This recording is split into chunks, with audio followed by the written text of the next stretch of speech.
What's up, my comic comrades? With Mortal Kombat 1 almost upon us, we thought it would be fun to talk about the history or evolution, if you will, of the Mortal Kombat franchise as a whole. Mortal Kombat at its core is a game franchise, but over its 3 decades of existence has become so successful, it spawned into several movies, shows, cartoons, and more. So today we're going to talk about all of it, running down the evolution of the greatest fighting game franchise of all time. I'm looking at you, Street Fighter. You ain't touching MK. Alright, so Mortal Kombat was created by Ed Boon and John Tobias and first released on October 8th of 1992. The game was released on Super Nintendo, Sega Genesis, Amiga for PC, and of course, arcade cabinets.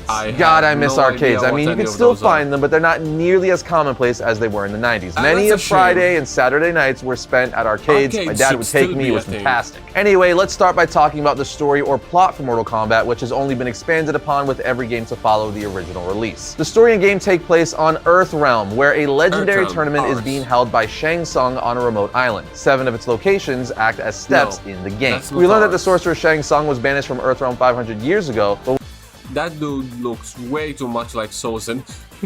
He looks like freaking he's going to be leading the Fire Nation to attacking the Earth Temples. What the hell? With enlisting the help of the humanoid dragon Goro, Shang is able to take control of the Mortal Kombat tournament and in doing so attempts to take over the realm. The crazy part is, for the last 500 years, Goro has won every tournament, giving him 9 wins in a row. And if Goro can pull off a 10th consecutive win, Shao Kahn, Shang Tsung's boss so to speak, and Emperor of Outworld, would be able to take Earthrealm for himself according to the rules of Mortal Kombat. In order to stop this from happening, 3 of Earth's greatest warriors, Liu Kang, Johnny Cage, and Sonya Blade, must enter the tournament and win saving Earth. They are guided along the way by Raiden, the Thunder God, who possesses control over lightning. The funny thing is, most of the backstory wasn't even given to us in the first Mortal Kombat game, but rather in its coinciding 1992 Mortal Kombat comic published by Midway and written by MK co-creator John Tobias. That's right, even for Mortal Kombat, comics were the best way to lay down the backstory. And since we're first and foremost a comic book based channel, let's talk for a second about all the Mortal Kombat comic books over the years. First, you have the Mortal Kombat one-shot I just mentioned, simply titled Mortal Kombat from 1992, published by Midway, and that gave us much of the backstory for the Mortal Kombat universe. This comic is awesome and it has nostalgia written all over it, especially if you owned it as a kid in the 90s. The art I think is fantastic, and again it details the origins of Mortal Kombat, showing us the 3 Earth warriors that were chosen to defend Earth's realm. You got Liu Kang, Johnny Cage, and Sonya Blade. The comic even gives us the introduction of Scorpion and Sub-Zero's rivalry, probably the greatest rivalry in all of the franchise, from 2 of the most popular characters of the franchise. Man, those original ninja outfits that were just color swaps between all the ninjas were dope. I dig all the new yeah, these look sick. These outfits look sick. The original ninjas, they look like freaking minions of the Shredder and Teenage Mutant Ninja Turtles. These are franchise-leading character outfits. The others, they are just the equivalent of the battle droids in Star Wars. It's just true.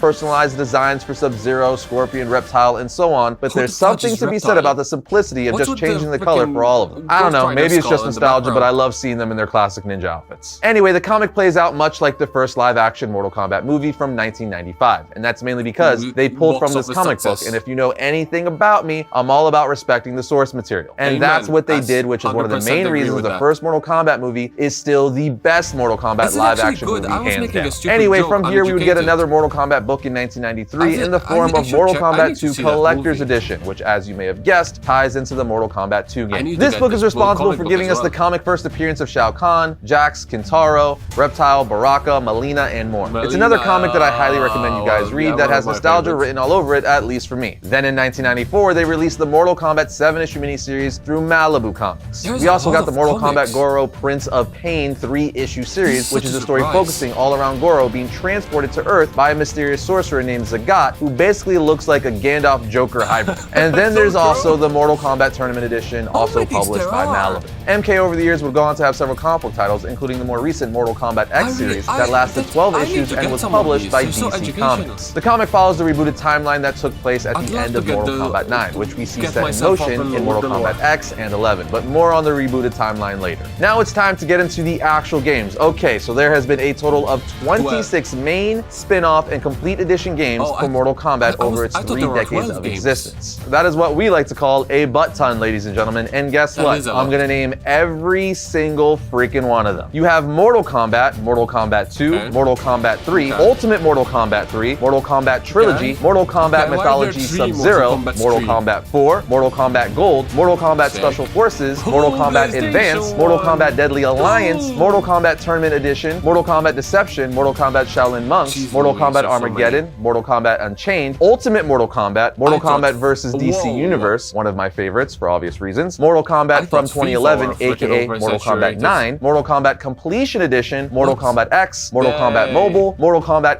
XL, Mortal Kombat 11, Mortal Kombat 11 Aftermath, and Mortal Kombat 11 Ultimate. And then there's the yet to be released Mortal Kombat 1, which will be the 27th installment in the game franchise. We actually got an early copy of MK1, and we're going to be giving you our thoughts on it in an upcoming History of Liu Kang episode. But needless to say, we are not going to be breaking down every single game because that would be a very, very long video. But we will break down what you need to know going into Mortal Kombat 1. So it all basically starts in the 2006 Mortal Kombat Armageddon game. The super simplified version of what's going on in the storyline of this game is by this time in the Mortal Kombat universe, the combatants of the realms were getting too strong and big for the realms to handle. Because of this, the warriors' powers threatened to destroy the very fabric of the Mortal Kombat universe. In short, this would all lead to Armageddon for the realms. Anyway, in the continuity or canon ending of the game, Shao Kahn defeated Blaze, a fire spawn who was created by the Elder Gods to kill as many fighters as he could in order to save the realms from its impending Armageddon. With Blaze out of the picture, Raiden was the last remaining hope, at which point he uses a shattered amulet to send his past self a cryptic message in order to prevent Armageddon before Shao Kahn kills him with his newly reacquired godlike power. This brings us all the way to Mortal Kombat 9 from 2011, where Raiden uses the knowledge he acquired from his future self to reboot the timeline, taking the story back to the original MK trilogy. This timeline change would give us a whole new era for Mortal Kombat with the next two releases, Mortal Kombat X and MK11. And now more currently in the upcoming MK1 game, Liu Kang, who is essentially a god now after the events of MK11, is going to be resetting the timeline yet again, giving us a brand new start for the Mortal Kombat game franchise. The game looks awesome, so I'm totally down to see where this is all headed, as the trailers tell us you could choose different paths. Characters like Sub-Zero and Scorpion could be brothers or enemies, so I'm very curious to see how that all plays out. The MK games will always be the heart and soul of the franchise, as that's the core and where it all started. But because of the brilliance of the game, it's been made into movies, TV shows, and more, so let's talk about that. First and foremost, we have what I still think is the best live-action Mortal Kombat movie, hands down, and that is the first Mortal Kombat live-action movie from 1995. I must have watched this movie every single day for a month straight when it was released on VHS. Not only that, my dad took me to see this opening weekend, which is a core memory. I was 8 years old, had pretty much played all the games,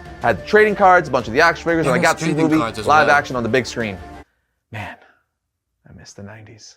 Sure, the movie by today's standards isn't the best, so call it nostalgia, whatever you want, but I love it still and think it's the best MK movie to date. I'll die on that hill. I mean, the theme song alone is iconic. That song was played everywhere, on the radio, clubs. You couldn't get away from the epic Mortal Kombat theme song this movie gave us. Anyway, next up we have Mortal Kombat Annihilation. Now, this movie is widely considered to be a train wreck, as it was a massive downgrade from the first film. The budget clearly wasn't as big. Several of the actors didn't return to reprise their roles, but hey, I still liked it, which is clearly because of childhood memories, but I don't know what to tell you. But it did give us Shao Kahn, who was teased at the end of the first film, also an updated Scorpion costume, the second Sub-Zero, and the introduction of Rain, Ermac, Shiva, Baraka, and more. So yes, the movie is pretty terrible, but I have fond memories of it. Then we have the 2021 Mortal Kombat film, which I wasn't really a fan of at all. I'm actually kind of shocked it's getting a sequel, considering most people weren't a fan of this film either, especially us Mortal Kombat fans, but hopefully they get it right the second time around. Now, even though that's the end for live-action Mortal Kombat movies as of now, that is not the end for live-action Mortal Kombat, not one bit. Because in '98, we got a live-action Mortal Kombat television series called Mortal Kombat Conquest, which got 1 season and ran for a total of 22 episodes. Yet again, as a kid, I loved this series. I was never able to watch all of it because back then it was a lot harder to catch TV shows and find out what time, channel, and day they aired. But I did watch a good chunk of it, specifically all the episodes I'd catch with Scorpion and Sub-Zero. It served as a prequel for the first Mortal Kombat film, which is why costumes for characters like Sub-Zero, Scorpion, Reptile, and so on are ripped right out of the first film. Nonetheless, this series has a cult following for us MK fans, and I'm part of it. But that's not it, because Mortal Kombat also got Mortal Kombat Legacy in 2011. It ran for 2 seasons with a total of 19 episodes and originally served as an online web series. The series was originally meant to be a rebooted movie with a more grounded take on the Mortal Kombat universe, but Warner Brothers and New Line declined, and instead greenlighted it for a web series. It was actually pretty well received, and I know I personally dug it. Next, we have a tie-in and or prequel to the first Mortal Kombat film, which I feel is highly underrated, and that is Mortal Kombat The Journey Begins, straight to home video movie. This served as an unofficial prequel to the first MK film, releasing the same year. I must have watched this thing, I don't even know how many times, like all the time. The video featured traditional 2D animation and CG Pixar-style animation, which is horrible by today's standards. So that Scorpion and Sub-Zero CG fight, I would rewind and watch over and over. And the film was only 54 minutes long and included a 15-minute behind-the-scenes documentary of the live-action film. This release was so good and has some of my favorite Mortal Kombat memories tied to it. But it doesn't end there. No, it does not, because when 1996 rolled around, we got the Mortal Kombat Defenders of the Realm animated series. This series was awesome, and I would watch it all the time on the USA Network. However, it was very short-lived, only getting 1 season and a total of 13 episodes. One of the cool things about the series was we got to see a bunch of good guys in the MK universe, hence the series being called Mortal Kombat Defenders of the Realm. In any case, the Defenders consisted of Liu Kang, Curtis Stryker, Sonya Blade,